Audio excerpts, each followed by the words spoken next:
Mr President, my adjournment matters for the Energy Minister. Last week, the federal price-setting body that controls the Australian energy market intervened and shut down the electricity market. We then got to see New South Wales Minister for Energy pleading with citizens to use less electricity. What kind of free market is a government price-setting body and a politician trying to manage demand via press conference? Australia's energy system is collapsing, and it's the result of decades of bipartisan government policy at state and federal level. Renewable energy is expensive, and even with a flood of government subsidies, it's still been too expensive to cover demand.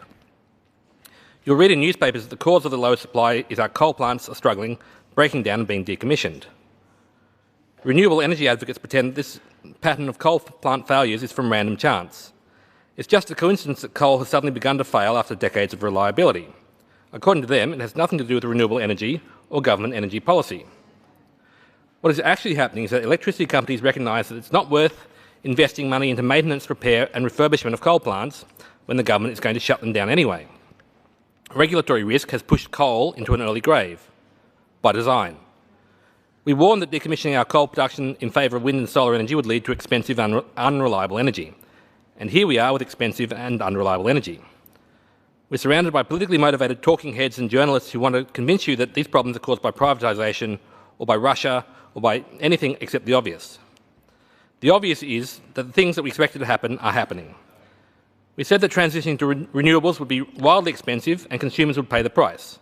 Now, with transitioning to renewables, it is wildly expensive and consumers are paying the price. It's not caused by coal plants being shut down. Coal plants are being shut down because of government policy favouring renewables. It's not caused by rising transmission infrastructure costs. Transmission infrastructure costs are rising to facilitate renewables. It's not caused by privatisation. The market is following government decisions, not driving them. The action I seek is for the Energy Minister to be honest with the Victorian public about the reasons for rising prices in the energy market. I don't want honesty because I want to stop us transitioning away from coal. It may well be exactly what we need to do. I want honesty to make sure we're considering all the options fairly, including nuclear. Government-led transition is leading us into an energy nightmare. It is confusing price signals, distorting incentives and warping our energy mix towards the extremely expensive and unreliable.